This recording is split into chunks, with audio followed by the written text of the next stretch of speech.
हम हिंदी के वर्णमालाओं से शब्द बनाते हैं तो हम एक चीज नोटिस करते हैं कि उसमें जो छोटे अक्षर होते हैं, सॉरी माफ कीजिएगा, जो आधे अक्षर होते हैं वो आधे अक्षर को सहारा देने के लिए भी अन्य अक्षर आते हैं। यानी एक सशक्तिकरण की बात की उसने हिंदी वर्णमाला में हिंदी भाषा में है। हिंदी में कोई भी वर्ड साइलेंट नहीं होता बाकी लैंग्वेज का, तो इसका मतलब ये भी कह सकते हैं तो किसी की आवाज दबाई नहीं जाती अगर हम उस उद्देश्य से इस चीज को समझना चाहते हैं। दूसरी बात, अनुच्छेद हमारा संविधान है वो 22 था, अगर न्यूमेरिकल वैल्यू 22 है तो 22 भाग में से आगे 17, आज 17 में आर्टिकल 345 में हिंदी की भाषा की बात की, राजभाषा की बात की गई है। हालांकि अंग्रेजी के साथ अंग्रेजी राजभाषा होगी और हिंदी की होगी अगले 15 साल। 1965 में राजभाषा आयोग ने जो सिफारिशें की उसके आधार पर बाकी जो अन्य भाषा भाषी हैं जैसे श्रीलंका में हुआ या अन्य देशों में हुआ उस तरीके से हमारे यहाँ भाषाई विभाग का पैदा हो, इसलिए हिंदी को कराने के साथ साथ इंग्लिश को चलाया गया। आपको पता होगा सुप्रीम कोर्ट में और हाईकोर्ट में, खासकर सुप्रीम कोर्ट में हिंदी में याचिका मानी गई। हिंदी में अगर हम आज में सुनवाई कर देते हैं वो मानी गई।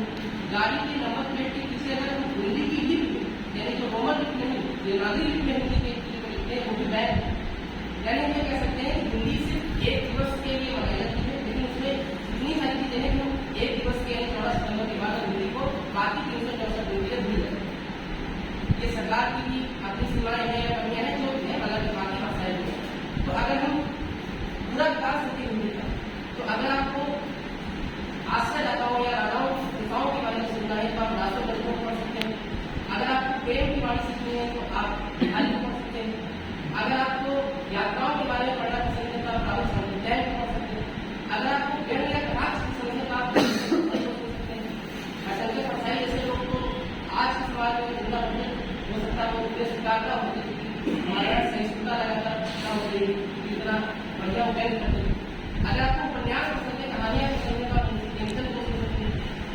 अगर आपको नाटक पसंद है तो आप भारतीय उनके नाटक करते दिखते हैं अपने कॉलेज के बाकी वगैरह में अन्य पढ़ना चाहे या अन्य जो भारत अलग भारत से वो लोग होने चाहिए। उसके बाद अगर हिंदी के अन्य जो है प्रमुख बात है तो हम कह सकते हैं कि हमने हिंदी में एक पेड़ भाषा की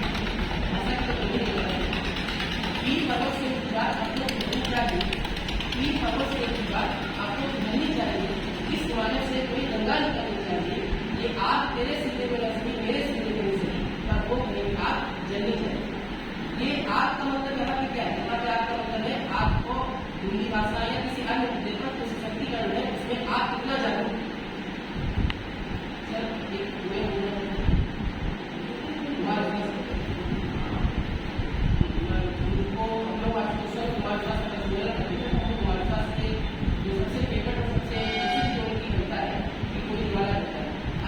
बात मेरा सबसे होना चाहिए लास्ट में हिंदी भाषा की बात।